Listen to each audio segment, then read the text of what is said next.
প্রিয় শ্রোতা, নতুন একটি গল্প শুনতে আপনাদের স্বাগত জানাচ্ছি। আপনারা আজ শুনবেন হুমায়ূন আহমেদের মিসির আলি সিরিজের চতুর্থ গল্প অন্য ভুবন।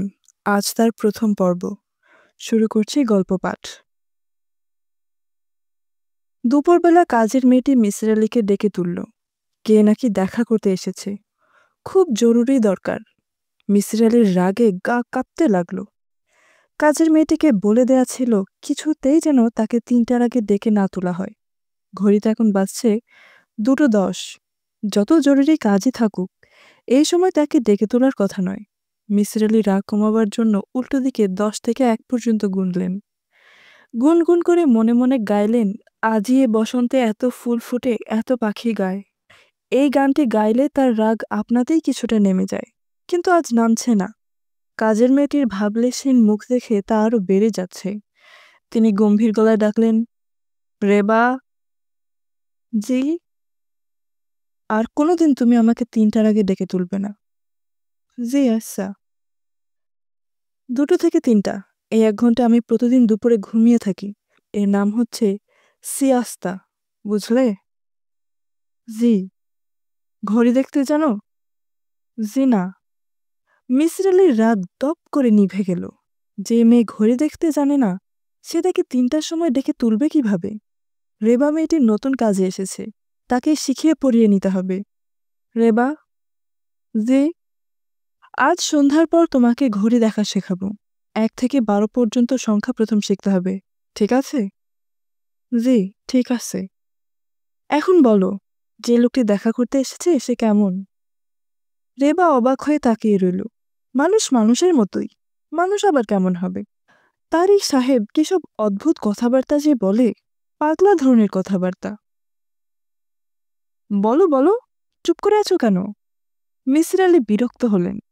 এই মেয়েকে কাজ শেখাতে সময় লাগবে। তিনি গম্ভীর মুখে বললেন, মানুষকে দেখতে হবে খুঁটিয়ে খুঁটিয়ে, বুঝতে পারছো? মেয়েটি মাথা নাড়ল। মাথা নাড়ার ভঙ্গি দেখেই বলে দেয়া যায় সে কিছুই বোঝেনি, বোঝার চেষ্টাও করেনি। সে শুধু ভাবছে এই লোকটির মাথায় দোষ আছে, তবে দোষ থাকলেও লোকটা ভালো, বেশ ভালো। রেবা এ পর্যন্ত 2টি গ্লাস, একটি পিরিচ এবং একটি প্লেট ভেঙেছে, একটা কাপের বোঁটা আলগা করে ফেলেছে। সে তাকে কিছুই বলেনি, একটা ধমক পর্যন্ত দেয়নি। ভালো মানুষগুলি একটু পাগল পাগলই হয়ে থাকে। মিসির আলি হাত বাড়িয়ে সিগারেটের প্যাকেট নিলেন। একটি সিগারেট বের করে হাত দিয়ে গুঁড়ো করে ফেললেন। তিনি সিগারেট ছাড়বার চেষ্টা করছেন। যখনই খুব খেতে ইচ্ছা করে তিনি একটা সিগারেট বের করে গুঁড়ো করে ফেলেন এবং ভাবতে চেষ্টা করেন একটি সিগারেট টানা হলো। এতে কোনো লাভ হচ্ছে না, শুধু মেজাজ তিরিক্ষি হয়ে যাচ্ছে। রেবা। জি। এখন আমি তোমাকে কিছু প্রশ্ন করব, তুমি উত্তর দিবে। তোমার উত্তর থেকে আমি ধারণা করতে পারবো যে লোকটি এসেছে সে কিরকম। রেবা হাসল, তার বেশ মজা লাগছে। প্রথম প্রশ্ন, যে লোকটি এসেছে সে গ্রামে থাকে না শহরে? গ্রামে। লোকটি বুড়ো না জোয়ান? জোয়ান। রোগা না মোটা? রোগা। কে কাপড় পরে এসেছে? মনে নাই। কাপড় পরিষ্কার না ময়লা? ময়লা। হাতে কি আছে? ব্যাগ বা ছাতা এসব কিছু আছে? না। চোখে চশমা আছে? না। মিসির আলি থেমে থেমে বললেন, তোমাকে যে প্রশ্নগুলি করলাম সেগুলি মনে রাখবে। কেউ আমার কাছে এলে আমি এগুলো জানতে চাই, বুঝতে পারছো? জি। এখন যাও, আমার জন্য 1 কাপ চমৎকার চা বানাও। দুধ চিনি কিচ্ছু দেবে না, শুধু লিকার। বানানো হয়ে গেলে চায়ের কাপে 1 দানা লবণ ফেলে দেবে। লবণ? হ্যাঁ, লবণ। মিসির আলি উঠে দাঁড়ালেন। বসার ঘরে যে লোকটি এসেছে তাকে দেখা দরকার। রেবার কথা মতো লোকটি হবে গ্রামের ময়লা কাপড় পরে এসেছে, জোয়ান বয়স, হাতে কিছুই নেই। এই ধরনের একজন লোকের তার কাছে কি প্রয়োজন থাকতে পারে? বসার ঘরে যে লোকটি বসেছিল সে রোগা নয়, পরনে গ্যাবার্ডিনের স্যুট, হাতে চামড়ার একটি ব্যাগ, বয়স 50-এর উপরে, চোখে চশমা। মিসির আলি মনে মনে একটি দীর্ঘ নিঃশ্বাস ফেললেন। রেবা মেয়েটির পর্যবেক্ষণ শক্তি মোটেই নেই, একে বেশি দিন রাখা যাবে না। মিসির আলি বসে থাকা লোকটিকে তীক্ষ্ণ চোখে দেখতে লাগলেন। তিনি ঘরে ঢোকার সময় লোকটি উঠে দাঁড়ায়নি, দাঁড়াবার মতো ভঙ্গি করেছে। বসে থাকার মধ্যেও একটা স্পর্ধার ভাব আছে। লোকটি তাকিয়ে আছে সরু চোখে, যেন সে কিছু একটা যাচাই করে নিচ্ছে। মিসির আলি বললেন, ভাই, আপনার নাম? আমার নাম বরকতুল্লাহ। আমি ময়মনসিংহ থেকে এসেছি। কোনো কাজে এসেছেন কি? হ্যাঁ, কাজে এসেছি। আমি অকাজে ঘোরাঘুরি করি না। আমার কাছে এসেছেন? আপনার কাছে না এলে আপনার ঘরে বসে আছি কেন? ভালোই বলেছেন। এখন বলুন, কি ব্যাপার? অল্প কথায় বলুন।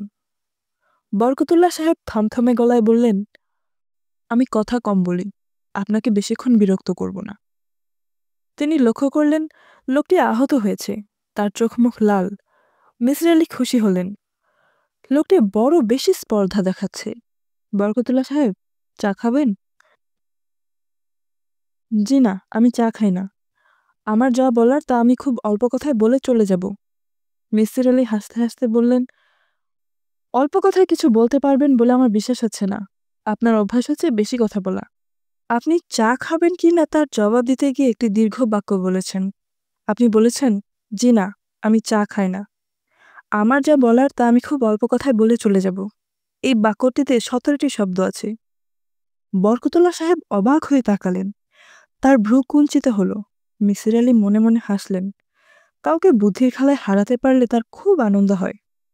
বরকতুল্লাহ সাহেব, আপনি কি চান? আপনার সাহায্য চাই। তার জন্য আমি আপনাকে যথেষ্ট সম্মানী দেব। আমি ধনাঢ্য ব্যক্তি না হলেও দরিদ্র নই। আমি চেকবই সঙ্গে নিয়ে এসেছি। ভদ্রলোক কোটের পকেটে হাত দিলেন। মিসির আলির খানিকটা মন খারাপ হয়ে গেল। ধনবান ব্যক্তিরা দরিদ্রের কাছে প্রথমেই নিজেদের অর্থের কথা বলে কেন ভাবতে লাগলেন। বরকতুল্লাহ বললেন, আমি কি আমার সমস্যাটার কথা আপনাকে বলবো? মিসির আলি বললেন, তার আগে জানতে চাই আপনি আমার নাম জানলেন কি করে? আমি এমন কোনো বিখ্যাত ব্যক্তি নই যে ময়মনসিংহের একজন লোক আমার নাম জানবে। বরকতুল্লাহ নিচু স্বরে বললেন, আমি খুঁজছি একজন ভালো সাইকিয়াট্রিস্ট, যার কাছে আমি অকপটে আমার কথা বলতে পারবো, যে আমার কথায় লাফিয়ে উঠবে না, আবার অবিশ্বাসের হাসিও হাসবে না। আমি জানি আপনি সেরকম একজন মানুষ। কি করে জানি তা তেমন জরুরি নয়। মিসির আলির মনে হলো লোকটা বেশ বুদ্ধিমান, গুছিয়ে কথা বলতে জানে, যার মানে হচ্ছে গুছিয়ে কথা বলার অভ্যেস তার আছে। লোকটি সম্ভবত একজন ব্যবসায়ী। সফল ব্যবসায়ীদের নানা ধরনের লোকজনদের সঙ্গে খুব গুছিয়ে কথা বলতে হয়। বরকতুল্লাহ সাহেব, আপনি কি একজন ব্যবসায়ী? হ্যাঁ, আমি একজন ব্যবসায়ী। কতদিন ধরে ব্যবসা করছেন? প্রায় 10 বছর। এখন করছি না। কিসের ব্যবসা? আপনি আমাকে জেরা করছেন কেন বুঝতে পারছি না। আপনার সমস্যা নিয়ে আমি মাথা ঘামাবো কি না তা জানার জন্য জেরা করছি। যদি আপনাকে আমার পছন্দ হয় তবেই আপনার কথা শুনব। সবার সমস্যা নিয়ে আমি মাথা ঘামাই না। যথেষ্ট পরিমাণ টাকা পেলেও না? না, আমার সম্পর্কে ভালো রকম খোঁজ খবর আপনি নেননি। যদি নিতেন তাহলে জানতেন যে আমি টাকা নিই না। বরকতুল্লাহ সাহেব দীর্ঘ সময় চুপ করে রইলেন। তিনি তার সামনে বসে থাকা রোগা ও বেটে লোকটিকে ঠিক বুঝতে পারছেন না। কথাবার্তা বলছেন অহংকারী মানুষের মতো, কিন্তু বলার ভঙ্গিটি সহজ ও স্বাভাবিক। আপনি টাকা নেন না কেন জানতে পারে কি? নিশ্চয়ই পারেন। টাকা নিলেই এক ধরনের বাধ্যবাধকতা এসে যায়। আমি তার মধ্যে যেতে চাই না। অন্যের সমস্যা নিয়ে চিন্তা করা আমার পেশা নয়, শখ। শখের ব্যাপারে কোনো রকম বাধ্যবাধকতা থাকা উচিত নয়। কি বলেন? ঠিকই বলছেন। আমি আপনার সব প্রশ্নের জবাব দিব। কি জানতে চান বলুন। আপনার পড়াশোনা কতদূর? এমএ পাশ করেছি, পলিটিক্যাল সায়েন্স। আপনি বলছেন ব্যবসা ছেড়ে দিয়েছেন। কেন? এই প্রশ্নের জবাব আপনাকে পরে দেব। অন্য প্রশ্ন করুন। আপনি বিবাহিত? হ্যাঁ, আমার 9 বছর বয়সী একটি মেয়ে আছে। আপনার সমস্যা এই মেয়েকে নিয়েই, নয় কি? জি হ্যাঁ। কি করে বুঝলেন? মেয়ের কথা বলার সময় আপনার গলার স্বর পাল্টে গেল, তাই থেকেই আন্দাজ করছি। আপনার স্ত্রী মারা গেছেন কতদিন হলো? 5 বছর হলো। স্ত্রী মারা গেছেন সেটা কি করে বলতে পারলেন? বাচ্চাদের কোনো সমস্যা হলে মা নিজে আসেন। এক্ষেত্রে আসেননি দেখে সন্দেহ হয়েছিল। তাছাড়া বিপত্নিক মানুষদের দেখলেই চেনা যায়। আমি কি এবার আমার ব্যাপারটা বলবো? বলুন। সংক্ষেপে বলতে হবে? না, সংক্ষেপে বলার দরকার নেই। চা দিতে বলি? জি না, আমি চা খাই না। এক গ্লাস ঠান্ডা পানি দিতে বলুন। খুব ঠান্ডা, তৃষ্ণা হচ্ছে। আমার ঘরে ফ্রিজ নেই, পানি খুব ঠান্ডা হবে না। ভদ্রলোক তৃষ্ণার্তের মতোই পানির গ্লাস শেষ করে দ্বিতীয় গ্লাস চাইলেন। মিসির আলি বললেন, আরেক গ্লাস দেব? আর লাগবে না। আপনি তাহলে শুরু করুন। আপনার মেয়ের নাম কি? তিন্নি। বলুন তিন্নির কথা। ভদ্রলোক কিছুক্ষণ চুপ করে রইলেন, সম্ভবত মনে মনে গুছিয়ে নিচ্ছেন, কিংবা বুঝে উঠতে পারছেন না ঠিক কোন জায়গা থেকে শুরু করবেন। মিসির আলি লক্ষ্য করলেন ভদ্রলোকের কপালে সূক্ষ্ম ঘামের কণা জমতে শুরু করেছে। মিসির আলি ঠিক বুঝে উঠতে পারছেন না 9 বছর বয়সী একটি মেয়ের এমন কি সমস্যা থাকতে পারে যা বলতে গিয়ে এমন অস্বস্তির মুখে পড়তে হয়। বলুন আপনার মেয়ের কথা।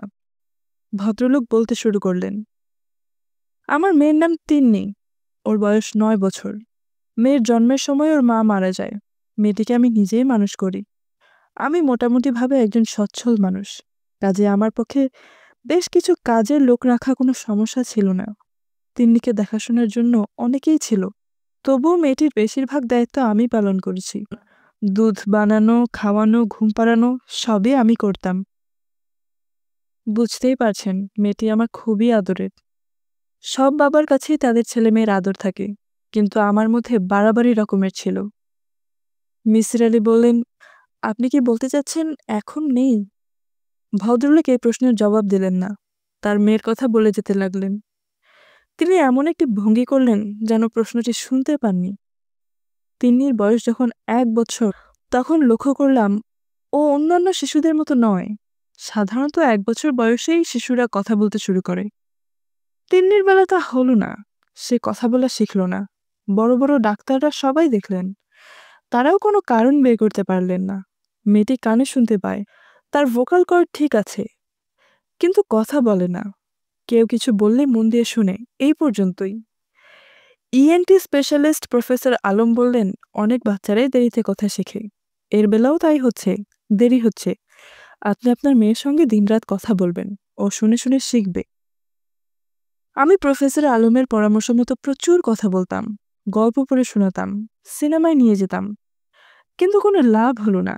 মেয়েটি একটি কথাও বলল না। ওর যখন 6 বছর, তখন একটা অদ্ভুত ব্যাপার হলো। দিনটি আমার পরিষ্কার মনে আছে। জুলাই মাসের 3 তারিখ, শুক্রবার। আমি দুপুরের খাওয়া দাওয়ার পর ঘুমোচ্ছি। শরীরটা ভালো যাচ্ছিল না, জ্বর জ্বর ভাব। হঠাৎ তিন্নি আমাকে ধাক্কা দিয়ে ঘুম থেকে জাগালো এবং পরিষ্কার গলায় বলল, বাবা, অসময়ে ঘুমোচ্ছ কেন? আপনি বুঝতেই পারছেন আমি স্তম্ভিত হয়ে তাকিয়ে রইলাম। প্রথমে ভাবলাম স্বপ্ন দেখেছি। তিন্নি কথা বলেছে, একটি দুটি শব্দ নয়, পুরো বাক্য বলেছে। অত্যন্ত স্বাভাবিক ভঙ্গিতে বলেছে, কোনো রকম জড়তা নয়, অস্পষ্টতা নয়। বিস্ময় সামলাতে আমার দীর্ঘ সময় লাগলো। আমি একসময় বললাম, তুই কথা বলা জানিস? তিন্নি হাসি মুখে বলল, হ্যাঁ, কেন জানবো না? এতদিন বলিসনি কেন? তিন্নি তার জবাব দিল না, ঠোঁট টিপে হাসতে লাগলো, যেন সে খুব মজা পাচ্ছে। এটা যেন চমৎকার একটা রসিকতা, কথা না বলে বাবাকে বোকা বানানো। মিসির আলি সাহেব, আপনি নিশ্চয়ই বুঝতে পারছেন নতুন এই পরিস্থিতির সঙ্গে খাপ খাইয়ে উঠতে আমার সময় লাগলো।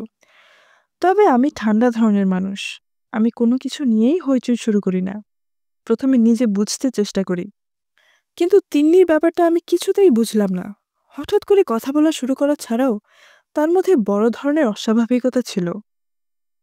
এ পর্যন্ত বলেই বরকতুল্লাহ সাহেব থামলেন, পানি খেতে চাইলেন। মিসির আলি তাকিয়ে রইলেন তীক্ষ্ণ দৃষ্টিতে। বরকতুল্লাহ সাহেব নিচু গলায় আবার কথা বলতে শুরু করলেন। আমি লক্ষ্য করলাম তিন্নি সব প্রশ্নের জবাব জানেন। মিসির আলি বললেন, আপনার কথা বুঝতে পারছি না। সব প্রশ্নের জবাব মানে? সব প্রশ্নের জবাব জানে মানে? আপনাকে উদাহরণ দিলে ভালো বুঝবেন। ধরুন, আমি তিন্নিকে জিজ্ঞেস করলাম 16 বর্গমূল কত? সে এক মুহূর্ত ইতস্তত না করে বলবে 4, যদিও সে অঙ্কের কিছুই জানে না। যে মেয়ে কথা বলতে পারে না, তাকে অঙ্ক শেখানোর প্রশ্নই ওঠে না। আপনাকে আরেকটি উদাহরণ দিই।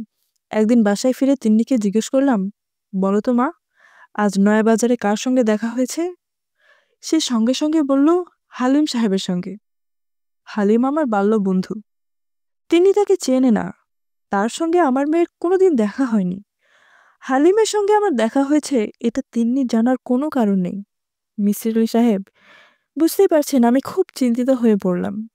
তার কিছুদিন পর আরেকটি অদ্ভুত ব্যাপার ঘটল। রাতের বেলা তিন্নিকে নিয়ে খেতে বসেছি। হঠাৎ ইলেকট্রিসিটি চলে গেল। আমি হারিকেন জ্বালানোর জন্য বললাম। কেউ হারিকেন খুঁজে পেল না। প্রয়োজনের সময় কিছুই খুঁজে পাওয়া যায় না। টর্চ আনতে বললাম, তাও কেউ পাচ্ছে না। আমি বিরক্ত হয়ে ধমকাধমকি করছি। তিন্নি বলল, বাতি চলে গেলে সবাই এত হইচই করে কেন? আমি বললাম, অন্ধকার হয়ে যায় তাই। অন্ধকার হলে কি অসুবিধা? অন্ধকার হলে কিছুই দেখা যায় না, সেটাই অসুবিধা। তুমি দেখতে পাও না?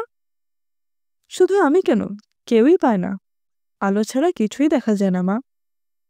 তিন্নি খুবই অবাক হলো। বিস্মিত গলায় বলল, কিন্তু আমি তো অন্ধকারেও দেখতে পাই। আমি তো সব কিছু দেখছি। প্রথমে ভাবলাম সে ঠাট্টা করছে, কিন্তু না, ঠাট্টা নয়, সে সত্যি কথাই বলছিল। সে অন্ধকারে দেখে, খুব পরিষ্কার দেখে। বরকতুল্লাহ সাহেব থামলেন। রুমাল বের করে চশমার কাঁচ পরিষ্কার করতে লাগলেন। মিসির আলি বললেন, আপনার মেয়ে সম্পর্কে আরো কিছু কি বলবেন? তিনি না সূচক মাথা নাড়লেন। আর কিছুই বলার নেই? আছে, কিন্তু এখন আপনাকে বলতে চাই না। কখন বলবেন? প্রথমে আপনি আমার মেয়েকে দেখবেন, ওর সঙ্গে কথা বলবেন, তারপর আপনাকে বলবো। ঠিক আছে। আপনার মেয়ের এখন বয়স হচ্ছে 9। মেয়ের অস্বাভাবিকতাগুলো তো আপনার অনেক আগেই চোখে পড়েছে। কোনো ডাক্তারের সঙ্গে কথা বলেছেন? না, ডাক্তারের কি করবে? কোনো সাইকিয়াট্রিস্ট? না, আপনিই প্রথম ব্যক্তি যার কাছে আমি এসেছি। মেয়ের এই ব্যাপারগুলো আপনি মনে হচ্ছে লুকিয়ে রাখতে চান। হ্যাঁ, চাই। কেন চাই তা আপনি আমার মেয়ের সঙ্গে কথা বললেই বুঝতে পারবেন। আপনি মেয়ের মা সম্পর্কে কিছু বলুন। কি জানতে চান? জানতে চাই উনি কেমন মহিলা ছিলেন, তার মধ্যে কোনো রকম অস্বাভাবিকতা ছিল কিনা। না, ছিল না। উনি খুবই স্বাভাবিক মহিলা ছিলেন। আপনি ভালো মতো জানেন? হ্যাঁ, ভালো মতোই জানি। আমি 11 বছর আমার স্ত্রীর সঙ্গে কাটিয়েছি। তিনি আমাদের শেষ বয়সের সন্তান। 11 বছরে একজন মানুষকে ভালো মতো জানা যায়। তা জানা যায়। আচ্ছা, আপনার মেয়ের এই ব্যাপারগুলো কি বাইরের অন্য কাউকে বলেছেন? না, কাউকে বলিনি। আপনি বুঝতে পারছেন, এটা জানাজানি হওয়া মাত্রই একটা হইচই শুরু হবে। পত্রিকার লোক আসবে, টিভির লোক আসবে। আমি ভাবলাম এটা কিছুতেই করতে দেওয়া উচিত হবে না। এখন মিসির আলি সাহেব, দয়া করে বলুন, আপনি কি আমার মেয়েটিকে দেখবেন? হ্যাঁ, দেখব। কবে যাবেন ময়মনসিংহ? আপনি কবে যাবেন? আমি আগামীকাল রাতে যাব। রাত 10টায় একটা ট্রেন আছে, নর্থ বেঙ্গল এক্সপ্রেস। মিসির আলি সহজ স্বরে বললেন, আমি আপনার সঙ্গেই যাব। বরকতুল্লাহ সাহেব অবাক হয়ে বললেন, আমার সঙ্গে যাবেন? হ্যাঁ, আপনার সঙ্গে যাব। কোনো অসুবিধা হবে? বরকতুল্লাহ সাহেব মাথা নাড়লেন। তার কোনো অসুবিধা হবে না। এই লোকটিকে তিনি ঠিক বুঝতে পারছেন না।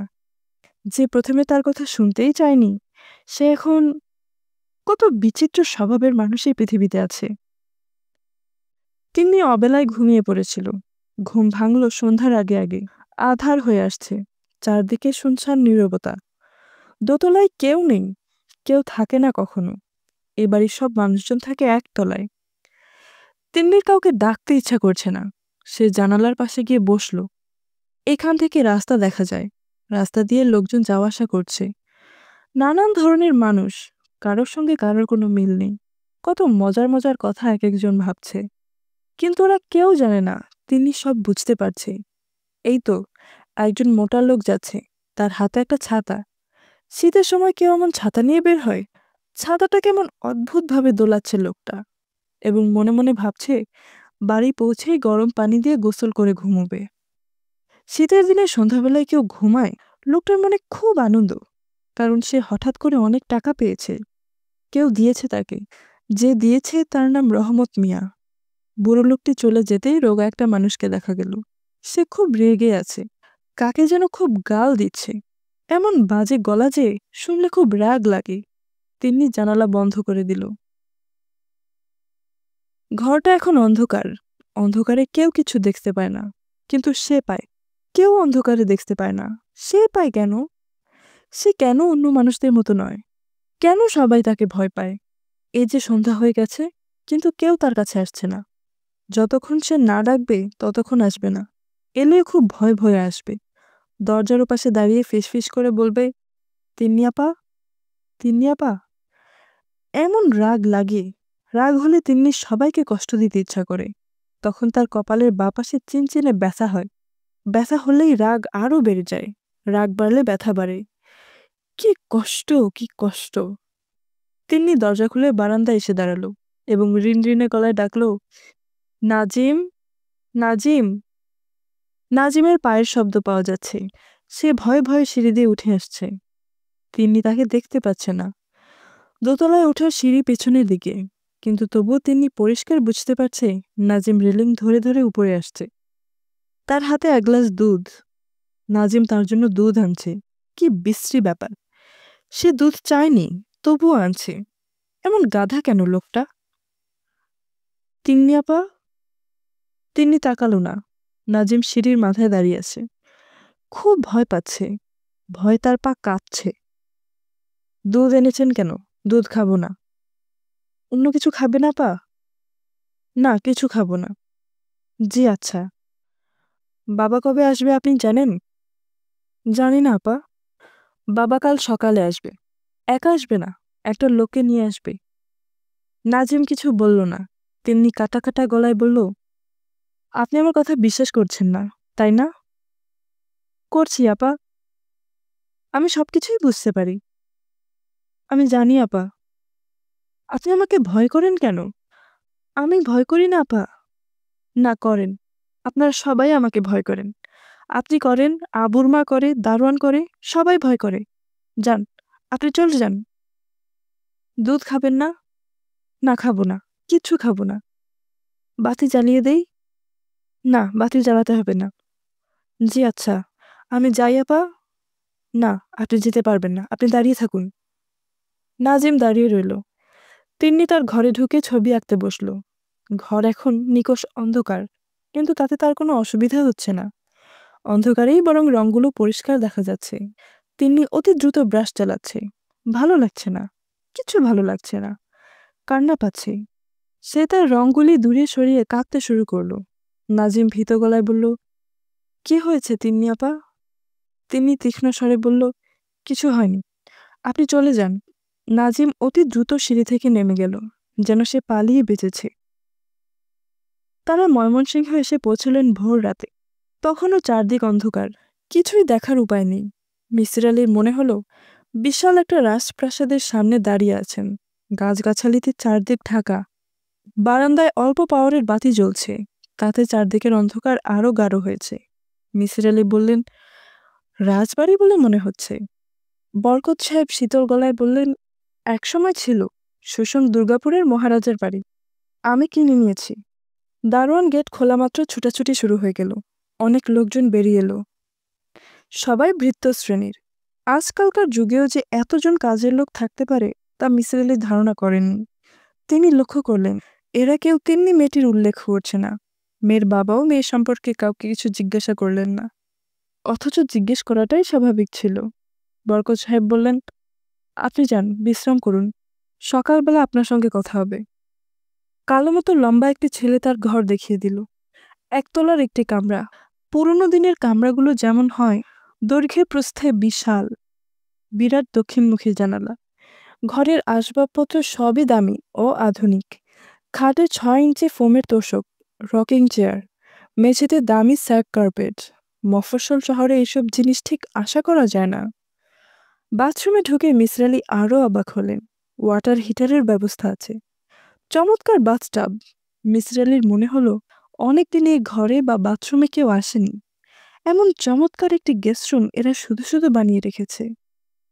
প্রচণ্ড ঠান্ডা, কিন্তু গরম পানির ব্যবস্থা যখন আছে তখন একটা হট শাওয়ার নেওয়া যেতে পারে। মিসির আলি দীর্ঘ সময় নিয়ে গোসল সারলেন। শরীর ঝরঝরে লাগছে। 1 কাপ চা পেলে বেশ হতো। বাথরুম থেকে বের হয়ে দেখলেন টেবিলে চায়ের আয়োজন। পট ভর্তি চা, প্লেটে নোনতা বিস্কিট, কুচি কুচি করে কাটা পনির। ভৃত্য শ্রেণীর একজন যুবক তাকে ঢুকতে দেখে চা ঢালতে শুরু করল। তিনি লক্ষ্য করলেন লোকটি আর চোখে তার দিকে বারবার তাকাচ্ছে। চোখে চোখ পড়া মাত্র চট করে মাথা নামিয়ে নিচ্ছে। তোমার নাম কি? নাজিম। শুধু নাজিম? নাজিম উদ্দিন। কতদিন ধরে আছো এ বাড়িতে? জি, অনেক দিন। অনেক দিন মানে কতদিন? 5 বছর। এ বাড়িতে কজন মানুষ থাকে? নাজিম জবাব দিল না। চায়ের কাপে চিনি ঢেলে এগিয়ে দিল। তার ভাবভঙ্গি দেখে মনে হচ্ছে সে এখন চলে যাবে। মিসির আলি দ্বিতীয়বার জিজ্ঞেস করলেন, বাড়িতে কজন মানুষ থাকে? জি না স্যার, আমি জানি না। বরকত সাহেব এবং তার মেয়ে এই দুজন ছাড়া আর কজন মানুষ থাকে? আমি স্যার কিছুই জানি না। মিসির আলি বড়ই অবাক হলেন, আর কোনো প্রশ্ন করলেন না। চায়ের কাপে চুমুক দিলেন, সিগারেট ধরালেন। তিনি সিগারেট ছেড়ে দেবার চেষ্টা করছেন, সেটা মনে রইল না।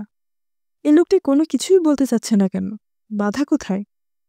নাজিম মৃদু স্বরে বলল, স্যার, বিছানায় শুয়ে বিশ্রাম নেবেন? না, আমি অসময়ে ঘুমোবো না। সকালে নাস্তা দেওয়া হবে 7:30টায়। ঠিক আছে। আসি স্যার, পাশের ঘরেই আছি। দরকার হলে কলিং বেল টিপবেন। দরজার কাছে কলিং বেল আছে। তিনি মাথা নাড়লেন, কিছু বললেন না। ঘড়িতে বাজছে 5:45। আকাশ ফর্সা হতে শুরু করেছে। তিনি বারান্দায় এসে দাঁড়ালেন। ব্রহ্মপুত্র নদী নিশ্চয়ই খুব কাছে। ভোরবেলা নদীর পাড় ধরে হাঁটতে ভালো লাগবে। এই শহরে এর আগে তিনি আসেননি। অপরিচিত শহরে ঘুরে বেড়াতে চমৎকার লাগে। গেট বন্ধ। গেটের পাশের খুপড়ির ঘরটায় দারোয়ান নিশ্চয়ই ঘুমাচ্ছে। মিসির আলি উঁচু গলায় ডাকলেন, দারোয়ান, দারোয়ান, দারোয়ান, গেট খুলে দাও। দারোয়ান বেরিয়ে এলো, কিন্তু গেট খুলল না, যেন সে কথা বুঝতে পারছেন না। গেট খুলে দাও, আমি বাইরে যাব। গেট খোলা যাবে না। খোলা যাবে না মানে? কেন যাবে না? বড় সাহেবের হুকুম ছাড়া খোলা যাবে না। তার মানে কি বলছো তুমি? এটা কি জেলখানা নাকি? দারোয়ান কোনো উত্তর না দিয়ে নিচের ঘরে ঢুকে গেল, যেন মিসির আলির সঙ্গে কথাবার্তা চালিয়ে যাবার ব্যাপারে তার কোনো আগ্রহ নেই। তিনি দাঁড়িয়ে রইলেন একা একা। তার সামনে ভারী লোহার গেট। সমস্ত বাড়িটিকে যে পাঁচিল ঘিরে রেখেছে তাও অনেকখানি উঁচু। সত্যি সত্যি জেলখানা জেলখানা ভাব। মিসির আলি আবার ডাকলেন, দারোয়ান, দারোয়ান। কেউ বেরিয়ে এলো না। ভোর 7টা পর্যন্ত মিসির আলি বাড়ির সামনের বাগানে চিন্তিত মুখে ঘুরে বেড়ালেন। এই সময়ের মধ্যে তিনি একটি গুরুত্বপূর্ণ বিষয় আবিষ্কার করলেন। এই বাড়িটি গাছগাছালিতে ভর্তি, কিন্তু কোনো পাখি ডাকছে না। শুধু যে ডাকছে না তাই নয়, কোনো গাছে পাখি বসে পর্যন্ত নেই। অথচ ভোরবেলার এই সময়টায় পাখির কিচিরমিচিরে কান ঝালাপালা হবার কথা। অথচ চারদিকে কেমন নীরব, থমথমে। স্যার, আপনার নাস্তা দেওয়া হয়েছে। কোথায়? দোতলায়। চলো যাই। আমি যাব না স্যার, আপনি একা একা যান। ওই যে সিঁড়ি। সিঁড়িতে পা রেখেই মিসির আলি থমকে দাঁড়ালেন। সিঁড়ির মাথায় একটি বালিকা দাঁড়িয়ে তীক্ষ্ণ দৃষ্টিতে তার দিকে তাকিয়ে আছে। মেয়েটি দারুণ রূপসী, মাথা ভর্তি কোঁকড়ানো চুল, টানা টানা চোখ, দেবী মূর্তির মতো কাটা কাটা নাক মুখ। মেয়েটি দাঁড়িয়েও আছে মূর্তির মতো, একটুও নড়ছে না, চোখের দৃষ্টিও ফিরিয়ে নিচ্ছে না। মিসির আলি বললেন, কেমন আছো তিন্নি? মেয়েটি মিষ্টি হেসে বলল, ভালো আছি। আপনি ভালো আছেন? হ্যাঁ, ভালোই আছি। আপনাকে গেট খুলে দেয়নি, তাই না? মিসির আলি উপরে উঠতে উঠতে বললেন, দারোয়ান বেটা বেশি সুবিধার না, কিছুতেই গেট খুলল না। দারোয়ান ভালোই, বাবার জন্য খুলেনি। বাবা গেট খুলতে নিষেধ করেছেন। তাই নাকি? হ্যাঁ, বাবার ধারণা গেট খুললেই আমি চলে যাব। তুমি বুঝি চলে যেতে চাও? না, চাই না, কিন্তু বাবার ধারণা আমি চলে যেতে চাই। মেয়েটি আবার মাথা দুলিয়ে হাসল। মেয়েটি দারুণ শীতেও পাতলা একটা জামা গায়ে দিয়ে আছে, খালি পা। মনে হচ্ছে সে শীতে অল্প অল্প কাঁপছে। তিন্নি, তোমার শীত লাগছে না? না। বলো কি? এই প্রচণ্ড শীত, তোমার ঠান্ডা লাগছে না? না। আপনি নাস্তা খেতে যান, বাবা আপনার জন্য অপেক্ষা করছে। দেরি হচ্ছে দেখে মনে মনে রেগে যাচ্ছে। তাই বুঝি? মেয়েটি হাঁটতে শুরু করলো। ধবধবে সাদা রঙের ফ্রকে তাকে দেব শিশুর মতো লাগছে। মিসির আলি মেয়েটির প্রতি গাঢ় মমতা বোধ করলেন। তাই ইচ্ছে করল মেয়েটিকে কোলে তুলে নিতে। কিন্তু এই মেয়ে হয়তো এসব পছন্দ করবে না। একে দেখেই মনে হচ্ছে এর পছন্দ অপছন্দ খুব তীব্র। নাস্তার আয়োজন প্রচুর, রুটি মাখন থেকে শুরু করে চিকেন ফ্রাই ফিশ সবই আছে। বিলেতি কায়দায় সবার সামনেই এক বাটি সালাদ, লম্বা লম্বা গ্লাসে কমলা লেবুর রস। রাজকীয় ব্যাপার, শুধু খাবার দাবার এগিয়ে দেবার জন্য কেউ নেই। বরকত সাহেব ঠান্ডা গলায় বললেন, বসে আছেন কেন, শুরু করুন। তিন্নির জন্য অপেক্ষা করছি। ও আসবে না। আসবে না কেন? খেয়ে নিয়েছে। আমার মেয়ের সঙ্গে কি আপনার কথা হয়েছে? হ্যাঁ। কেমন দেখলেন আমার মেয়েকে? ভালো। বরকত সাহেব তীক্ষ্ণ দৃষ্টিতে তাকিয়ে রইলেন খানিকক্ষণ, নিচু গলায় বললেন, ওর মধ্যে কি কোনো অস্বাভাবিকতা আপনার নজরে পড়েছে? না। ভালো করে ভেবে বলুন। ভেবেই বলছি, তবে পারিপার্শ্বিক কিছু অস্বাভাবিক ব্যাপার লক্ষ্য করেছি। যেমন? যেমন আপনার গাছগুলির কোনো পাখি নেই, একটি পাখিও আমার চোখে পড়েনি। বরকত সাহেব চমকালেন না, তার মানে তিনি ব্যাপারটি আগেই লক্ষ্য করেছেন। লক্ষ্য না করলে নিশ্চয়ই চমকাতেন, অর্থাৎ মানুষটির পর্যবেক্ষণ শক্তি ভালো। এই জিনিসটি চট করে কারোর চোখে পড়বে না। মিসির আলি বললেন, এছাড়াও অন্য একটি ব্যাপার লক্ষ্য করেছি। বলুন শুনি। আপনার বাড়ির কাজের লোকটি, যার নাম নাজিম, সে অত্যন্ত ভীত ও শঙ্কিত। এটা এমন কিছু অস্বাভাবিক ব্যাপার নয়, এ বাড়ির সবাই আমাকে ভয় করে। কেন? পৃথিবীর নিয়মই হচ্ছে ক্ষমতাবানকে ভয় করা। আমি ক্ষমতাবান। ক্ষমতাটা কিসের? অর্থের। অর্থের ক্ষমতাই সবচেয়ে বড় ক্ষমতা। আপনার ধারণা যেহেতু আপনার প্রচুর টাকা সেহেতু সবাই আপনাকে ভয় করে? অন্য কারণও আছে। আমি বেশ বদমেজাজি। আপনার মেয়ে তিন্নি, সেও কি বদমেজাজি? বরকত সাহেবের ভ্রু কুঁচকে উঠল। তিনি জবাব দিতে গিয়েও দিলেন না, হালকা স্বরে বললেন, চা নিন, নাকি কফি খেতে চান? চা খাবো। আপনি বলেছিলেন ব্যবসা ছেড়ে দিয়েছেন, এখন করেন কি? কিছুই করি না, এখন আমি ঘরেই থাকি এবং কাউকে ঘর থেকে বেরোতে দেন না। এই কথা বলছেন কেন? কারণ দারোয়ান আমাকে বেরোতে দেয়নি। ওকে বলে দিয়েছে যেন গেট না খোলে। কেন বলেছেন? তিন্নির জন্য বলেছি। আমার ভয় গেট খোলা পেলেই সে চলে যাবে, আমি আর কোনোদিন তাকে ফিরে পাবো না। সে কি এর আগে কখনো গিয়েছে? না। তাহলে কি করে আপনার ধারণা হলো গেট খোলা পেলে সে চলে যাবে? আমাকে আপনি এত প্রশ্ন করছেন কেন? আমাকে প্রশ্ন করবার জন্য তো আপনাকে আনিনি। আপনাকে আনা হয়েছে আমার মেয়ের জন্য। আনা হয়েছে বলাটা বোধহয় ঠিক হচ্ছে না। আমি নিজ থেকে এসেছি। বরকত সাহেব ক্লান্ত গলায় বললেন, আপনি দয়া করে আমার মেয়ের ঘরে চলে যান, ওর সঙ্গে কথা বলুন। ও কি তার ঘরে একা থাকে? হ্যাঁ, একাই থাকে। মিসির আলি উঠে দাঁড়াতেই বরকত সাহেব বললেন, প্লিজ একটি কথা মন দিয়ে শুনুন। এমন কিছুই করবেন না যাতে আমার মেয়ে রেগে যায়। এই কথা বলছেন কেন? ও রেগে গেলে মানুষকে কষ্ট দেয়। কিভাবে কষ্ট দেয়? নিজেই বুঝবেন, আমার বলার দরকার হবে না। তিন্নির ঘরটি বিশাল বড়। একপাশে ছোট্ট একটি কালো রঙের খাটে সুন্দর একটি বিছানা পাতা। নানান ধরনের খেলনায় ঘর ভর্তি। বেশিরভাগ খেলনাই হচ্ছে তুলোর তৈরি জীবজন্তু। শিশুদের ঘর যেমন অগোছালো থাকে, এই ঘরটি সেরকম নয়, বেশ গুছানো ঘর। মিসির আলি দরজার বাইরে দাঁড়িয়ে কিছুক্ষণ তিন্নিকে দেখলেন। মেয়েটি গভীর মনোযোগে ছবি আঁকছে, একবারও তাকাচ্ছে না তার দিকে। মিসির আলি বললেন, তিন্নি, ভেতরে আসবো? তিন্নি ছবি থেকে মুখ না তুলেই বলল, আসতে ইচ্ছা হলে আসুন। তিন্নি কিছুই বলল না। মিসির আলি ভেতরে ঢুকলেন, হাসি মুখে বললেন, বসবো কিছুক্ষণ তোমার ঘরে? বসার ইচ্ছে হলে বসুন।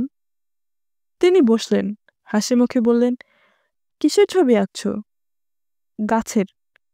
দেখি কেমন ছবি। দেখতে ইচ্ছে হলে দেখুন।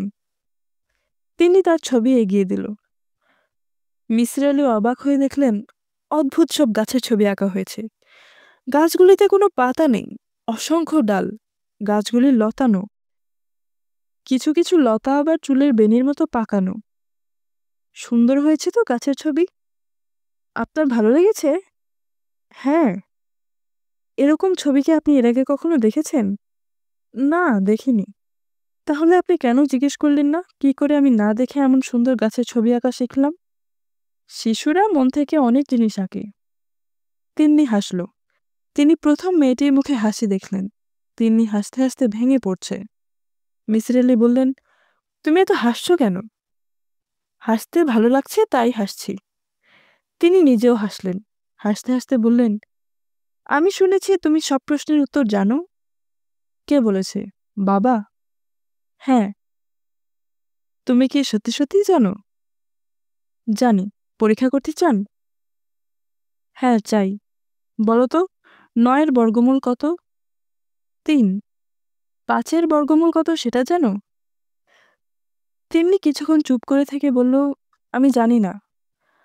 আচ্ছা দেখি এটা পারো কিনা। পেনিসিলিন যিনি আবিষ্কার করেছেন তার নাম কি? Sir Alexander Fleming. হ্যাঁ হয়েছে। এখন বলো দেখি তার স্ত্রীর নাম কি? আমি জানি না। সত্যিই জানো না? না আমি জানি না। রবীন্দ্রনাথ ঠাকুর কত সনে নোবেল প্রাইজ পেয়েছেন জানো? জানি, 1913 সনে। রবীন্দ্রনাথ ঠাকুরের ছোট মেয়ের নাম জানো? জানি না। মিসির আলি হাসতে লাগলেন। তিন্নি ভ্রু কুঁচকে তাকিয়ে রইল। গম্ভীর স্বরে বলল, আপনি হাসছেন কেন? আমি হাসছি কারণ তুমি কিভাবে এসব প্রশ্নের জবাব দাও তা বুঝতে পারছি। তাহলে বলুন কিভাবে সব প্রশ্নের জবাব দেই? আমি লক্ষ্য করলাম যেসব প্রশ্নের উত্তর আমি জানি শুধু সেসব প্রশ্নের উত্তরই তুমি জানো। যেমন আমি জানি 9-এর বর্গমূল 3, কাজেই তুমি বললে 3। কিন্তু 5-এর বর্গমূল কত তা তুমি বলতে পারলে না, কারণ আমি নিজেও তা জানি না। আলেকজান্ডার ফ্লেমিংয়ের স্ত্রীর নাম তুমি বলতে পারলে না, কারণ আমি তার স্ত্রীর নাম জানি না। ঠিক এইভাবে। থাক, আর বলতে হবে না। তিন্নি তাকিয়ে আছে। তার মুখে কোনো হাসি নেই। সমস্ত চেহারায় কেমন একটা কঠিন ভাব চলে এসেছে, যা এত অল্প বয়সে একটি বাচ্চার চেহারার সঙ্গে ঠিক মিশ খাচ্ছে না। মিসির আলি সহজ স্বরে বললেন, তুমি মানুষের মনের কথা টের পাও। টের পাও বলেই জানা প্রশ্নগুলির উত্তর দিতে পারো। এটা এক ধরনের টেলিপ্যাথিক ক্ষমতা। কেউ কেউ এক ধরনের ক্ষমতা নিয়ে জন্মায়। তিন্নি শীতল গলায় বলল, আপনি খুব বুদ্ধিমান। মিসির আলি বলল, হ্যাঁ আমি বুদ্ধিমান। আপনি বুদ্ধিমান এবং অহংকারী। যারা বুদ্ধিমান তারা সাধারণত অহংকারী হয়। এটা দোষের নয়। যে জিনিস তোমার নেই তা নিয়ে তুমি যখন অহংকার করো সেটা হয় দোষের। আপনি এখানে কেন এসেছেন? তোমাকে সাহায্য করতে এসেছি। কিসের সাহায্য? আমি এখনো ঠিক জানি না, সেটাই দেখতে এসেছি। হয়তো তোমার কোনো সাহায্যের প্রয়োজন নেই, তোমার বাবা শুধু শুধু ভয় পাচ্ছেন। আমি ডাক্তার পছন্দ করি না। আমি ডাক্তার নই। আপনি আমার ঘর থেকে এখন চলে যান। আমার আপনাকে ভালো লাগছে না। আমার কিন্তু তোমাকে ভালো লাগছে, খুব ভালো লাগছে। আপনি এখন যান। মিসির আলি উঠে দাঁড়ালেন। তিন্নি বলল, দাঁড়িয়ে আছেন কেন? চলে যান। তিন্নি কথা কটি বলার সঙ্গে সঙ্গে মিসির আলি তার মাথার ঠিক মাঝখানে এক ধরনের যন্ত্রণা বোধ করলেন। হঠাৎ মাথাটা ঘুরে উঠল। বমি বমি ভাব হলো, আর সেই সঙ্গে তীব্র ও তীক্ষ্ণ যন্ত্রণা, যেন কেউ একটা ধারালো ব্লেড দিয়ে আচমকা মাথাটা দুফাক করে ফেলেছে। মিসির আলি বুঝতে পারছেন তিনি জ্ঞান হারাচ্ছেন। পৃথিবী তার কাছ থেকে দূরে সরে যাচ্ছে। চোখের সামনে দেখছেন সাবানের বুদবুদের মতো বুদবুদ। জ্ঞান হারাবার ঠিক আগ মুহূর্তে ব্যথাটা কমে গেল। সমস্ত শরীরে এক ধরনের অবসাদ। ঘুমে চোখ জড়িয়ে যাচ্ছে। মিসির আলি তাকালেন তিন্নির দিকে। মেয়েটির ঠোঁটের কোণে মৃদু হাসি, সহজ হাসি নয়, উপহাসের হাসি। মিসির আলি দীর্ঘ সময় চুপ থেকে বললেন, এটা তুমি ভালোই দেখালে। তিন্নি বলল, এটাও ভালো দেখাতে পারি। তা পারো, নিশ্চয়ই পারো। তুমি কি রাগ হলেই এরকম করো? হ্যাঁ করি। আমি তোমাকে রাগাতে চাই না। কেউ চায় না। সবাই তোমাকে খুশি রাখতে চায়। হ্যাঁ, কিন্তু তবু তুমি প্রায় রেগে যাও, তাই না? হ্যাঁ যাই। রাগটা সাধারণত কতক্ষণ থাকে? ঠিক নেই, কখনো কখনো অনেক বেশি সময় থাকে। আচ্ছা তিন্নি, মনে করো এখানে দুজন মানুষ আছে। তুমি রাগ করলে একজনের উপর, তাহলে ব্যথাটা কি সেই জনই পাবে, না দুজন একত্রে পাবে? যার উপর রাগ করেছি সেই পাবে, অন্যে পাবে কেন? অন্যজনের উপর তো আমি রাগ করিনি। তাও তো ঠিক। এখন কি আমার উপর তোমার রাগ কমেছে? হ্যাঁ, কমেছে। তাহলে আমার দিকে একটু তাকিয়ে হাসো তো, যাতে আমি বুঝতে পারি তোমার রাগ সত্যি সত্যি কমেছে। তিনি হাসল। মিসির আলি বললেন, আমি কি আরো খানিকক্ষণ বসবো? বসার ইচ্ছে হলে বসুন। মিসির আলি বসলেন, একটি সিগারেট ধরালেন। মেয়েটি নিজের মনে ছবি আঁকছে। সেই গাছের ছবি, লতানো ডাল, পত্রহীন বিশাল বৃক্ষ। মিসির আলি ঠিক করলেন তিনি একটি পরীক্ষা করবেন। এই মেয়েটি যেভাবেই হোক মস্তিষ্কের কোষে সরাসরি চাপ প্রয়োগ করতে পারে। উচ্চ পর্যায়ের একটি টেলিপ্যাথিক ক্ষমতা। ছোট্ট একটি মেয়ে, অথচ কত সহজে মানুষের মাথায় ঢুকে যাচ্ছে। এটাকে বাধা দেবার একমাত্র উপায় সম্ভবত মেয়েটিকে মাথার ভেতরে ঢুকতে না দেওয়া। সেটা করা যাবে তখনই যখন নিজেকে সম্পূর্ণ বিচ্ছিন্ন করে ফেলা যাবে। সমস্ত চিন্তা ও ভাবনা কেন্দ্রীভূত করা হবে একটি বিন্দুতে। মিসির আলি ডাকলেন, তিন্নি। তিন্নি মুখ না তুলেই বলল, কি? তুমি আমার মাথার ব্যথাটা আবার তৈরি করো তো। কেন? আমি একটা ছোট্ট পরীক্ষা করব। কি পরীক্ষা? আমি দেখতে চাই এই ব্যথার হাত থেকে বাঁচার কোনো উপায় আছে কিনা। উপায় নেই, সেটাই দেখব। তবে তিন্নি, একটি কথা, ব্যথাটা তুমি তৈরি করবে খুব ধীরে ধীরে, এবং যখনই আমি হাত তুলব তুমি ব্যথাটা কমিয়ে ফেলবে। আপনি খুব অদ্ভুত মানুষ। আমি মোটেই অদ্ভুত মানুষ নই। আমি একজন যুক্তিবাদী মানুষ। আমি এসেছি তোমাকে সাহায্য করতে। আমার কোনো সাহায্য লাগবে না। হয়তো লাগবে না, তবু আমি তোমার ব্যাপারটা পুরোপুরি বুঝতে চাই। এখন তুমি ব্যথা তৈরি করো তো, খুব ধীরে ধীরে। তিন্নি মাথা তুলে সোজা হয়ে বসল। তার দৃষ্টি তীক্ষ্ণ থেকে তীক্ষ্ণতর হচ্ছে। ঠোঁট বেঁকে যাচ্ছে। বাঁকা ঠোঁট খুব হালকাভাবে কাঁপছে। মিসির আলি চোখ বন্ধ করে বসে আছেন। তিনি তার সমস্ত মন প্রাণ একটি ব্যাপারে কেন্দ্রীভূত করে ফেললেন। খুব ছোটবেলায় তিনি একটি সাপের মুখোমুখি হয়েছিলেন। এখন তিনি ভাবছেন সেই সাপটির কথা। সাপটির হলুদ গা ছিল চক্রকাটা, বুকে ভর দিয়ে এঁকে বেঁকে এগিয়ে আসছিল। তাকে দেখেই সে থমকে গেল। ঘন ঘন তার চেরা জিভ বের করতে লাগল। মিসির আলি এখন আর কিছুই ভাবছেন না। পৃথিবীতে ঠিক এই মুহূর্তে সাপের চেরা জিভ ছাড়া অন্য কিছুই নেই। তিনি জীবিত কি মৃত সেই বোধও তার নেই। তিনি কল্পনায় দেখছেন হলুদ রঙের কুৎসিত সাপের চেরা জিভ বাতাসে কাঁপছে। মিসির আলির চোখের দৃষ্টি ঘোলা হয়ে আসছে, কপালে বিন্দু বিন্দু ঘাম। তিনি ঘন ঘন নিঃশ্বাস ফেলছেন। তিন্নি অবাক হয়ে মিসির আলিকে দেখছে। আশ্চর্য ব্যাপার, এই মানুষটিকে সে কিছুই করতে পারছে না।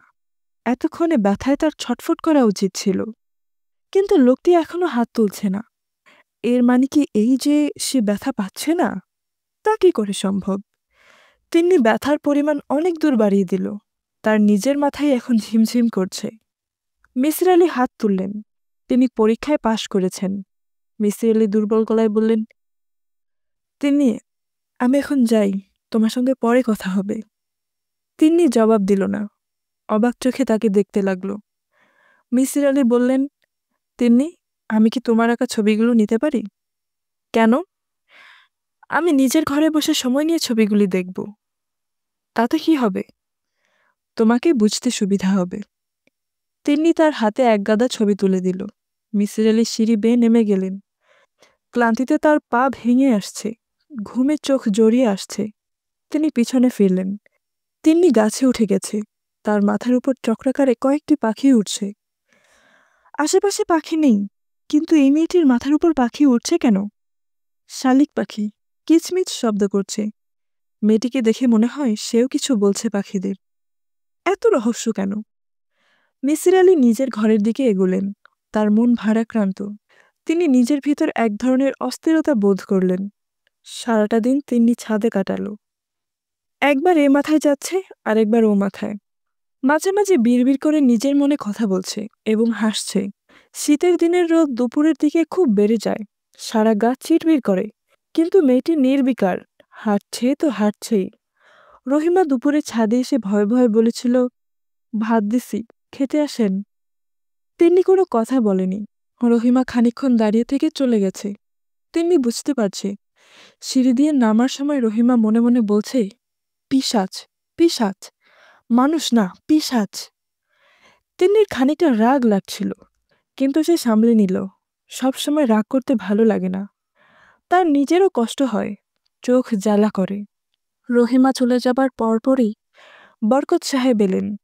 তিনি কোনো কথা বললেন না, চিলেকোঠার কাছে মাথা নিচু করে দাঁড়িয়ে রইলেন। তিন্নির মন খারাপ হয়ে গেল। বাবা আগে তাকে ভয় পেতেন না, এখন পান, খুবই ভয় পান। অথচ সে বাবাকে একদিনও ব্যথা দেয়নি, কোনোদিন দেবেও না। তিন্নি, কি বাবা? ভাত খেতে আসো। আমার খিদে নেই বাবা, যেদিন খুব রোদ ওঠে সেদিন আমার খিদে হয় না। বরকত সাহেব ছোট্ট একটা নিঃশ্বাস ফেললেন। সেই নিঃশ্বাসের শব্দ শুনে তিন্নির আরও মন খারাপ হয়ে গেল। তিন্নি, কি বাবা? যে ভদ্রলোক এসেছেন তার সঙ্গে কি তোমার কথা হয়েছে? হ্যাঁ, হয়েছে। তাকে তোমার কেমন লেগেছে? ভালো। তাহলে তাকে ব্যথা দিলে কেন? আমি কিছুক্ষণ আগে একতলায় গিয়েছিলাম, ভদ্রলোক মরার মতো পড়ে আছেন। তিন্নি জবাব দিল না। বরকত সাহেব বললেন, তুমি জানো উনি কি জন্য এসেছেন? জানি, উনি আমাকে বলেছেন। তুমি লক্ষ্মী মেয়ের মতো তোমার যত কথা আছে সব ওনাকে বলবে, কিছুই লুকোবে না। আচ্ছা, তোমার স্বপ্নের কথাও বলবে? উনি বিশ্বাস করবেন না, হাসবেন। না, হাসবেন না। উনি একজন অত্যন্ত বুদ্ধিমান মানুষ, তোমার সব কথা উনি বুঝবেন। আমি যা বুঝতে পারিনি উনি তা পারবেন। তিন্নি বলল, উনি কি গাছের মতো জ্ঞানী? বরকত সাহেব মৃদু স্বরে বললেন, তোমার গাছের ব্যাপারটা আমি জানি না তিন্নি, কাজে বলতে পারছি না গাছের মতো জ্ঞানী কিনা। আমার ধারণা গাছের জীবন থাকলেও তা খুব নিম্ন পর্যায়ের, জ্ঞান বুদ্ধির ব্যাপার সেখানে নেই। বাবা, বলো মা, আমার স্বপ্নের ব্যাপারটা কি আজই ওনাকে বলবো? না, আজ না বললেও হবে, কাল বলো। আজ ভদ্রলোক ঘুমোচ্ছেন, আমার মনে হয় সারাদিনই ঘুমোবেন। তুমি ব্যথা দেবার পর উনি অসুস্থ হয়ে পড়েছেন। তিনি লজ্জিত হল, কিছু বলল না। বরকত সাহেব বললেন, তুমি কি ছাদেই থাকবে? হ্যাঁ, তুমি যাও, ভাত খাও। বরকত সাহেব নেমে গেলেন। তিন্নি ছাদের এ মাথা ও মাথা পর্যন্ত আবার হাঁটতে শুরু করল। সে নেমে এলো সন্ধ্যাবেলায়। তার গা ঝিমঝিম করছে, হাত পা কাঁপছে। আজ সে আবার স্বপ্ন দেখবে। এসব লক্ষণ তার এখন চেনা হয়ে গেছে। তার ভয় ভয় করতে লাগলো। স্বপ্ন এত বাজে ব্যাপার, এত কষ্টের। ঘুমাবার আগে তিন্নি এক বাটি দুধ খেল। রহিমা কমলা এনেছিল খোসা ছাড়িয়ে, তার দুটি কোয়া মুখে দিল। রহিমা বলল, আমি এই ঘরে ঘুমাইব আপা? তিন্নি কড়া গলায় বলল, না। রহিমা প্রতি রাতেই এই কথা বলে, প্রতি রাতেই তিন্নি একই উত্তর দেয়। একা থাকা তার অভ্যাস হয়ে গেছে, অথচ কেউ সেটা বুঝতে চায় না। বাবাও মাঝে মাঝে এসে বলেন, তুমি কি আমার সঙ্গে ঘুমোবে মা? একবার খুব ঝড় বৃষ্টি হচ্ছিল, ঘন ঘন বাজ চমকাচ্ছিল। বাবা এসে জোর করে তাকে উঠিয়ে নিয়ে গেছিলেন। সে কতবার বলেছে, আমি কাউকেই ভয় করি না। বাবা শোনেননি। বাবা মারা কোনো কথা শুনতে চায় না। মার কথা সে অবশ্য বলতে পারে না, কারণ মার কথা তার কিছুই মনে নেই। শুধু মনে আছে মাথা ভর্তি চুলের একটি গোলগাল মুখ তার মুখের উপর ঝুঁকে আছে। তিনি ভাবতে লাগলো, মা বেঁচে থাকলে এখন কি করত? তাকে নিয়ে খুব সমস্যায় পড়ে যেত। হয়তো রোজ রাতে তার সঙ্গে ঘুমতো, কান্নাকাটি করত। আচ্ছা, সে এরকম হলো কেন? সে অন্য সব মেয়েদের মতো হলো না কেন?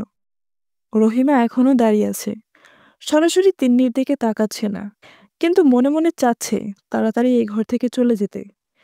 তিনি ভেবে পেল না যে চলে যেতে চাচ্ছে সে চলে না গিয়ে দাঁড়িয়ে আছে কেন। রহিমা, জি আপা, তুমি আজ সকালে আমাকে পিশাচ ডাকছিলে কেন? রহিমার মুখ সাদা হয়ে গেল। দেখতে দেখতে তার কপালে বিন্দু বিন্দু ঘাম জমল। পিশাচরা কি করে রহিমা? রহিমা তার জবাব দিল না। তার পানির পিপাসা পেয়ে গেছে, বুক শুকিয়ে কাঠ। আর কোনোদিন আমাকে পিশাচ ডাকবে না। জি আচ্ছা, এখন যাও। আজ বোধহয় স্বপ্নটা সে দেখবেই। বিছানায় শোয়া মাত্র চোখ জড়িয়ে আসছে ঘুমে। অনেক চেষ্টা করেও চোখ মেলে রাখা যাচ্ছে না। ঘরের বাতাস হঠাৎ যেন অনেকখানি ঠান্ডা লাগলো। সে ঘুমোতে চায় না, জেগে থাকতে চায়, কিন্তু ওরা তাকে জেগে থাকতে দেবে না, ঘুম পাড়িয়ে দিবে এবং ঘুম পাড়িয়ে অদ্ভুত সব স্বপ্ন দেখাবে। তিন্নি সেই রাতে যেসব স্বপ্ন দেখল তা অনেকটা এরকম। একটি বিশাল মাঠে এসে দাঁড়িয়ে আছে, যতদূর দৃষ্টি যায় গাছ আর গাছ, বিশাল মহিরুহ। এসব গাছের মাথা যেন আকাশ স্পর্শ করছে। গাছগুলি অদ্ভুত, লতানো ডাল, কিছু কিছু ডাল আবার বেনি পাকানো। তাদের গায়ের রং সবুজ নয়, হলুদের সঙ্গে লাল মেশানো, হালকা লাল। এসব গাছ একসঙ্গে কথা বলে উঠছে, নিজেদের মধ্যে কথা, আবার কথা বন্ধ করে দিচ্ছে। তখন চারদিকে শুনশান নীরবতা, শোনা যাচ্ছে শুধু বাতাসের শব্দ। ঝড়ের মতো শব্দে বাতাস বইছে, আবার সেই শব্দ থেমে যাচ্ছে। তখন কথা বলছে গাছেরা, কত অদ্ভুত বিষয় নিয়ে কত অদ্ভুত কথা। তার প্রায় কিছুই তিনি বুঝতে পারছে না। একসময় সমস্ত কথাবার্তা থেমে গেল। তিনি বুঝতে পারল সবকটি গাছ লক্ষ্য করছে তাকে। তাদের মধ্যে একজন বলল, কেমন আছো ছোট্ট মেয়ে? ভালো। ভয় পাচ্ছ কেন তুমি? আমি ভয় পাচ্ছি না। অল্প অল্প পাচ্ছ? কোনো ভয় নেই। কোনো ভয় নেই বলার সঙ্গে সঙ্গে সব কটি গাছ একত্রে বলতে লাগলো, ভয় নেই, কোনো ভয় নেই। ভয়াবহ শব্দ, কানে তালা লেগে যাবার মতো অবস্থা। তিনি তখন কেঁদে ফেলল। তার কান্নার সঙ্গে সঙ্গে সমস্ত শব্দ থেমে গেল। শুধু কথা বলল একটি গাছ, ছোট্ট মেয়ে তিন্নি। কি কাঁদছ কেন? জানি না কেন, আমার কান্না পাচ্ছে। ভয় লাগছে? হ্যাঁ। কোনো ভয় নেই, তোমাকে ঘুম পাড়িয়ে দিচ্ছি। কথা শেষ হবার সঙ্গে সঙ্গে আলো কমে এলো। সবকটি গাছ একত্রে মাথা দুলিয়ে কিসব গান করতে লাগলো। এই গানে মনে অদ্ভুত এক আনন্দ হয়। শুধু মনে হয় কত সুখ চারদিকে। শুধু বেঁচে থাকতে ইচ্ছে করে, আনন্দ করতে ইচ্ছা করে। ঘুম আসছে ছোট্ট মেয়ে তিন্নি? আসছে। তাহলে ঘুমাও। আমাদের গান তোমার ভালো লাগছে? লাগছে। খুব ভালো? হ্যাঁ, খুব ভালো। গাঢ় ঘুমে তিন্নির চোখ জড়িয়ে এলো। স্বপ্ন শেষ হয়েছে, কিন্তু শেষ হয়েও যেন হয়নি। তার রেশ লেগে আছে তিন্নির চোখে মুখে। মিসির আলি সারাদিন ঘুমোলেন। দুপুরে একবার ঘুম ভেঙেছিল, মাথায় অসহ্য যন্ত্রণা। তিনি পরপর 2 গ্লাস ঠান্ডা পানি খেয়ে আবার বিছানায় গড়িয়ে পড়লেন। যখন জাগলেন তখন বেশ রাত। বিছানার পাশে উদ্বিগ্ন মুখে বরকত সাহেব দাঁড়িয়ে আছেন। একজন বেটের মতো লোক আছে, হাতেও স্টেথোস্কোপ, নিশ্চয়ই ডাক্তার। দরজার পাশে চোখ বড় বড় করে দাঁড়িয়ে আছে নাজিম। বোঝাই যাচ্ছে সে বেশ ভয় পেয়েছে। বরকত সাহেব বললেন, এখন কেমন লাগছে? ভালো। মিসির আলি উঠতে চেষ্টা করলেন।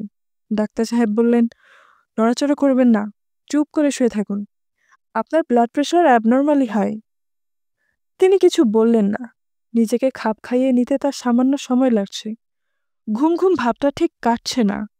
ডাক্তার সাহেব বললেন, হাই প্রেশারে কতদিন ধরে ভুগছেন? প্রেশার ছিল না, হঠাৎ করে হয়েছে। যে জিনিস হঠাৎ আসে তা হঠাৎ যায়। কি বলেন?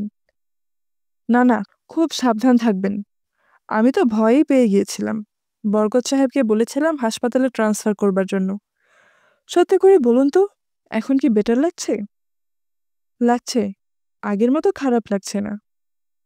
ডাক্তার গম্ভীর ভঙ্গিতে মাথা নাড়তে নাড়তে বললেন, হঠাৎ করে এরকম হাই প্রেশার হবার তো কথা নয়, খুবই আনইউজুয়াল। তিনি এক গাদা ঔষধপত্র দিলেন। যাবার সময় বারবার বললেন, রেস্ট দরকার, কমপ্লিট রেস্ট। কিছু খাওয়া দাওয়া করে শুয়ে পড়ুন। একটা ঘুমের ওষুধ দিয়েছি, খেয়ে টানা ঘুম দিন। ভোরে এসে আমি আবার প্রেশার মাপব। বরকত সাহেব বললেন, আপনি তো সারাদিন কিছু খাননি। এখন খাবো, গোসল ছেড়ে খেতে বসবো। প্রচণ্ড খিদে পেয়েছে। আপনি কি দয়া করে আমার খাবারটা আমার ঘরে পাঠানোর ব্যবস্থা করবেন? নিশ্চয়ই করব। আপনার সঙ্গে আমি কিছু বলতে চেয়েছিলাম। মিসির আলি বললেন, আজ না, আমি আগামীকাল কথা বলবো। ঠিক আছে, আগামীকাল। বরকত সাহেব ঘর থেকে বেরোতে গিয়েও থমকে দাঁড়ালেন। নিচু গলায় বললেন, আপনার খুব কষ্ট হলো। আমি লজ্জিত। আপনার লজ্জিত হবার কিছুই নেই, আপনি এই নিয়ে ভাববেন না।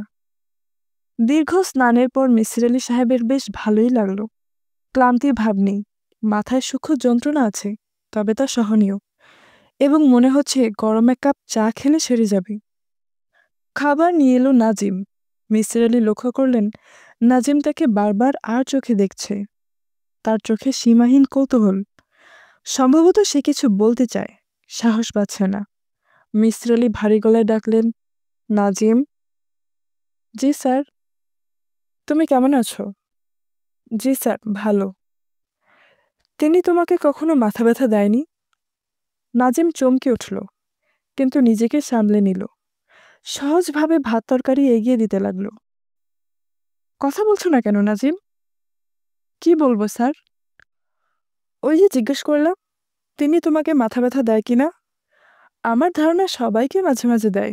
ঠিক বলেছি না? জি স্যার, ঠিক বলেছেন। তোমাকেও দিয়েছে? জি স্যার। কবার দিয়েছে? অনেকবার। তবুও তুমি এই বাড়িতে পড়ে আছো কেন? চলে যাচ্ছ না কেন? নাজিম জবাব দিল না। মিসির আলি বললেন, আমি ওর অসুখ ভালো করার জন্য এসেছি, কাজেই ওর সম্পর্কে সবকিছু আমার জানা দরকার। তোমরা যদি না বলো তাহলে আমি জানবো কি করে? কি জানতে চান স্যার? মানুষকে কষ্ট দেবার এই ব্যাপারটাও কবে থেকে শুরু করেছে? 3 বছর ধরে হচ্ছে।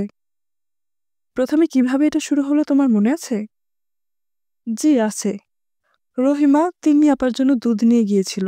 তিন্নি আপা খাচ্ছিল না। তখন রাগের মাথায় রহিমা তিন্নি আপাকে একটা চড় দেয়। তারপরই শুরু হয়। রহিমা চিৎকার করতে থাকে, গড়াগড়ি করতে থাকে, ভয়ঙ্কর কষ্ট পায়। রহিমা কি এখনো এই বাড়িতে কাজ করে? জি। এরকম কষ্ট কি সে আরও পেয়েছে? জি স্যার। তবুও সেই বাড়িতে পড়ে আছে, চলে যায় না কেন? নাজিম জবাব দিল না। মিসির আলি লক্ষ্য করলেন এই প্রশ্নটির জবাব নাজিম এড়িয়ে যাচ্ছে। এত কষ্টের পরও মানুষগুলি এখানেই আছে, তার কি কারণ হতে পারে? হয়তো অনেক বেশি বেতন দেওয়া হচ্ছে যে কারণে থাকছে, কিন্তু এটা বলতে কোনো আপত্তি থাকার কথা নয়। তুমি বেতন কত পাও নাজিম?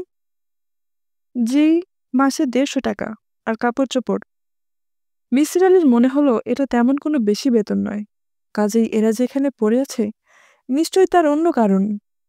নাজিম। জি স্যার। তুমি কি আমাকে চা খাওয়াতে পারো? নিয়ে আসছি স্যার। রহিমার সঙ্গে আমি কথা বলতে চাই, ওকে পেলে বলবে আমার কথা। জি আচ্ছা। নাজিম চট করে চা নিয়ে এলো। লোকটি করিতকর্মা, চাটা হয়েছেও চমৎকার। চুমুক দিতে দিতেই মাথার যন্ত্রণা প্রায় সেরে গেল। চিনি লাগবে স্যার? না, চিনি লাগবে না। খুব ভালো হয়েছে চা নাজিম। বসো, টুলটায় বসো, কথা বলি। নাজিম বসল না, জড়সড় হয়ে দাঁড়িয়ে রইল। মিসির আলি বললেন, তিন্নির মধ্যে আর কি অস্বাভাবিক ব্যাপার তুমি লক্ষ্য করেছ? নাজিম মাথা চুলকাতে লাগলো। মিসির আলি বললেন, ভালো করে চিন্তা করে বলো, সে এমন কিছু কি করে যা আমরা সাধারণত করি না? তিন্নি আপা রোদের মধ্যে বসে থাকতে ভালোবাসেন। তাই নাকি? জি স্যার। জ্যৈষ্ঠ মাসের রোদেও তিন্নি আপা সারাদিন ছাদে বসে থাকেন। এছাড়া আর কি করে? আর কিছু না। মনে করতে চেষ্টা করো, হয়তো কোনো ছোট ব্যাপার।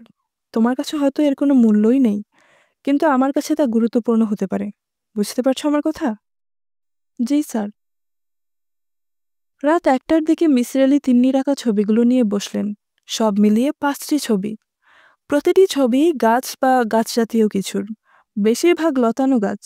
গাছের রং হলুদ থেকে লালের মধ্যে, সবুজের কিছুমাত্র ছোঁয়া নেই। তিন্নি হলুদ এবং লাল রং দিয়ে ছবি আঁকল কেন? সম্ভবত তার কাছে সবুজ রং ছিল না। অবশ্য শিশুরা অদ্ভুত রং ব্যবহার করতে ভালোবাসে। তার এক ভাগ্নি মানুষ আঁকে আকাশে নীল রঙে, মানুষের চোখে দেয় গাঢ় লাল রং। অবশ্য এই 5টি ছবি শিশুর আঁকা ছবি বলে মনে হচ্ছে না। শিশুরা এত চমৎকার আঁকে না। একটু ছবিতে দেখা যাচ্ছে ঝড় হচ্ছে, প্রচণ্ড ঝড়। কোনো শিশু, তা সে যত প্রতিভাবান শিশুই হোক, এরকম নিখুঁত ছবি আঁকতে পারবে না। ছবি দেখে মনে হয় ঝড়ের সময়টায় এই ছবি শিল্পী উপস্থিত ছিল। হাওয়ার যে ঘূর্ণি উঠছে তাও সে লক্ষ্য করেছে। মিসির আলি সাহেব মনে মনে একটি থিওরি দাঁড় করাতে চেষ্টা করলেন। তিনি ভাবতে চেষ্টা করলেন, ছবিগুলো কোনো শিশুর মন গড়া ছবি নয়, কল্পনার ছবি নয়। এই গাছ, এই ঝড়, বাতাসের এই ঘূর্ণি ছবির শিল্পী দেখেছে। যদি তাই হয়, তাহলে এই গাছগুলি কি পৃথিবীর? পৃথিবীর গাছের সবুজ রং থাকবে।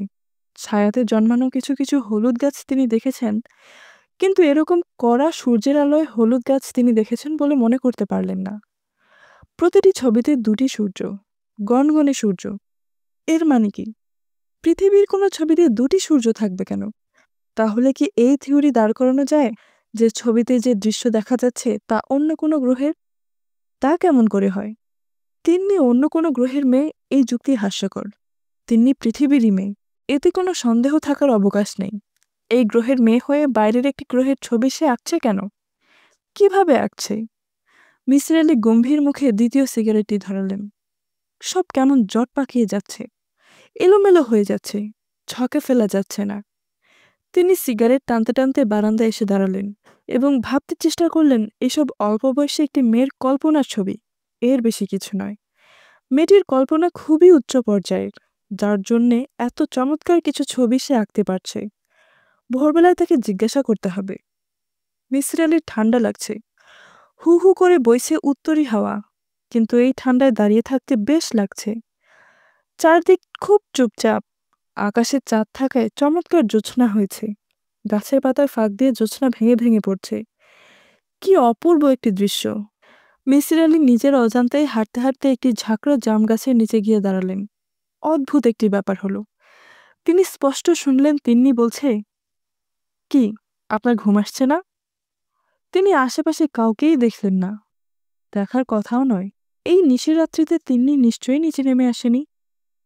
তিনি বললেন, কে কে কথা বলল? মিসির আলি খিলখিল হাসির শব্দ শুনলেন। এর মানে কি? তিন্নির হাসি কোত্থেকে ভেসে আসছে? মিসির আলি বললেন, তুমি তিন্নি? হ্যাঁ। কোত্থেকে কথা বলছো? আপনি এত বুদ্ধিমান, অথচ কোত্থেকে কথা বলছি বুঝতে পারছেন না? না, বুঝতে পারছি না। তুমি কোথায়? আমি আমার ঘরেই আছি। কোথায় থাকব? মিসির আলি একটা বড় ধরনের চমক পেলেন। মেয়েটি তার ঘর থেকেই এই কথা বলছে। সেসব কথা তিনি পরিষ্কার শুনছেন। টেলিপ্যাথিক যোগাযোগ। অদ্ভুত তো। মেয়েটিও নিশ্চয়ই তার কথা শুনতে পাচ্ছে। মেয়েটির সঙ্গে কথা বলার জন্য নিশ্চয়ই চেঁচাতে হবে না। মনে মনে ভাবলেই তিন্নি বুঝবে। মিসির আলি কথা বলা শুরু করলেন। কেমন আছো তিন্নি? ভালো। এখনো জেগে আছো? হ্যাঁ, আছি। কেন? আমারও আপনার মতো ঘুম আসছে না। রোজই জেগে থাকো? মাঝে মাঝে থাকি। তোমার ছবিগুলি বসে বসে দেখলাম। আমি জানি খুব সুন্দর হয়েছে, তাও জানি। এগুলি কোথাকার ছবি? বলবো না। কেন? বলতে অসুবিধা কি? বলতে ইচ্ছা হচ্ছে না। ছবিতে দেখলাম দুটি সূর্য। হ্যাঁ, দুটি। দুটি কেন? দুটি থাকলে আমি কি করব? একটি আঁকবো? কথাবার্তা এ পর্যন্তই। মিসির আলি অনেকক্ষণ দাঁড়িয়ে রইলেন, কিন্তু আর কোনো যোগাযোগ হলো না। তিনি বেশ কয়েকবার ডাকলেন, তিন্নি, তিন্নি। কোনো জবাব নেই। মিসির আলি নিজের বিছানায় ফিরে এলেন। ঘুম চলে গিয়েছে। শুয়ে থাকার কোনো মানে হয় না। তিনি আবার ছবি নিয়ে বসলেন। যদি কোনো কিছু বের হয়ে আসে? যে মাটির উপর গাছগুলি দাঁড়িয়ে আছে তার রং কি? আকাশের রং কি? গাছপালার ফাঁকে কোনো কীটপতঙ্গ আছে কি? যদি থাকে তাদের রং কি? আপনি এখনো জেগে আছেন? তিনি চমকে উঠলেন। তিনি আবার কথা বলা শুরু করেছে। হ্যাঁ, এখনো জেগে আছি। তোমার ছবি দেখছি। কেন দেখছেন? একবার দেখাও যা, 100 বার দেখাও তা। হুম, তুমি ঠিক বললে না। প্রথমবার অনেক কিছু চোখে পড়ে না। আপনি ঘুমিয়ে পড়ুন। ঘুম আসছে না। আমি কিন্তু আপনাকে ঘুম পাড়িয়ে দিতে পারি। পারো নাকি? হ্যাঁ, পারি। দেব? না, তার দরকার নেই। তোমার সঙ্গে কথা বলতে ভালো লাগছে। তাহলে কথা বলুন। আমার সঙ্গে তুমি যেভাবে কথা বলছো, অন্যদের সঙ্গেও কি এভাবে কথা বলো? না। কেন বলো না? বলতে ইচ্ছে করে না।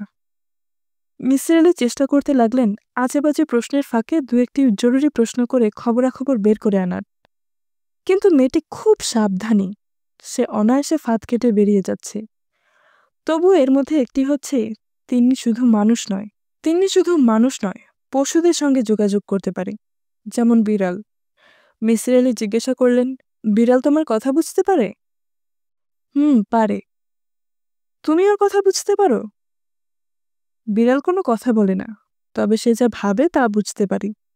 অবশ্য সবসময় পারি না, কখন কখন পারো। তা জেনে আপনি কি করবেন? আপনি কি বিড়াল?